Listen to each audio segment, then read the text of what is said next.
In this guide, I'll show you how to turn on or enable voice chat in Valorant on PS5 and the Xbox Series S or X. So the first thing you want to do is press start on your controller, and from here we're going to go to settings. Now once you're here, what you want to do is navigate over in the top left corner over to audio, and then you want to use the triggers on your controller to scroll down on this left side menu.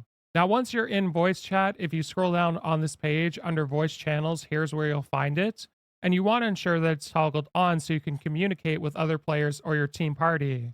Now, I do recommend you have a look through these settings. So, incoming volume, you want this turned up so you can hear other players. Your mic volume is how loud your mic is going to be. And you want to ensure that your mic sensitivity threshold is set. So, every time you're talking, it's going to pick up your voice, but it's not going to be picked up for background noise and such. Now, you can also use this loopback test so you can essentially hear what your mic sounds like through playback. So I recommend you use this as well. If this guide was helpful, like and subscribe, and we'll see you in the next one.